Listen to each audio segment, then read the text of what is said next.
దేవునికి స్తోత్రం కలుగునుగాక. ఉదయకాలమున దేవుని వాక్యాన్ని ధ్యానం చేసుకుందాం. రోమాపత్రిక 8వ అధ్యాయంలో ఒక మాట రాయబడింది. దేవుడు మన పక్షముగా ఉండగా మనకి విరోధి ఎవరు? మొదటగా దేవుడు మీ పక్షాన ఉన్నాడు. దేవుడు మన పక్షాన నిలిచొని ఉన్నాడు.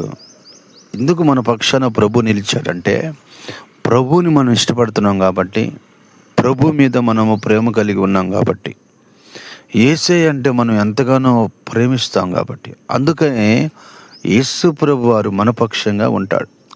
ఈరోజు నీ పక్షంగా ఎవరు లేకపోవచ్చు, ఈరోజు నీ పక్షాన ఎవరు నిలబడకపోవచ్చు. వాళ్ళు నీ పక్షాన నిలబడలేదని వాళ్ళ గురించి దిగులు పడాల్సిన అవసరం ఎందుకు? నీ పక్షాన నిలబడగలిగిన దేవుడు ఉన్నాడు కదా. నీ పక్షాన నిలబడి నీ పట్ల కార్యములు చేయడానికి సిద్ధంగా ఉన్నాడు కదా ప్రభువు. మరి ప్రభు వైపు నువ్వు గమనించాలి, ప్రభు వైపు చూడాలి. ప్రభు నీ పక్షాన నిలిచి ఉన్నాడని నువ్వు విశ్వసించాలి.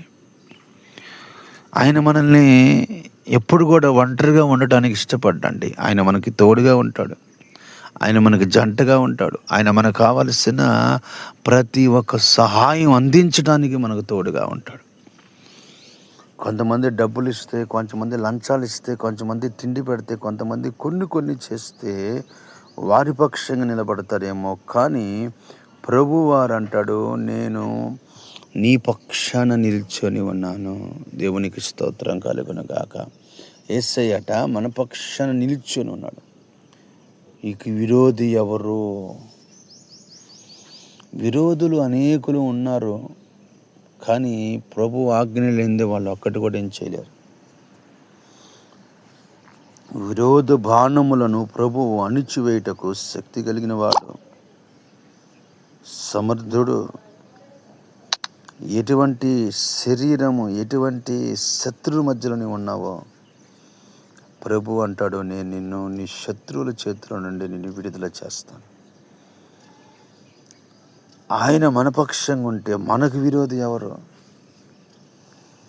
ఎంతలాంటి విరోధి వచ్చినా కానీ ప్రభు మన పక్కన ఉన్నాడు కాబట్టి మనకి ఏ ప్రాణహాని కలగదు, ఏ ఒక మానసికమైన శారీరకమైన బలహీనత ఉండదు.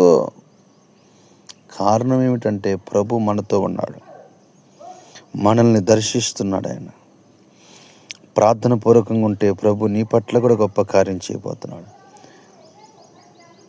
పరిశుద్ధుడైన తండ్రి, ప్రేమ కలిగిన నాయన, నీకు స్తోత్రాలు. ఈ ఉదయకాలమున వాక్యం వింటున్న నీ బిడ్డల జీవితాల్లో గొప్ప కార్యం చేయండి. వారి పక్షాన మీరు నిలుచొని ఉండి వారికి సహాయం చేసి కృపతో నింపి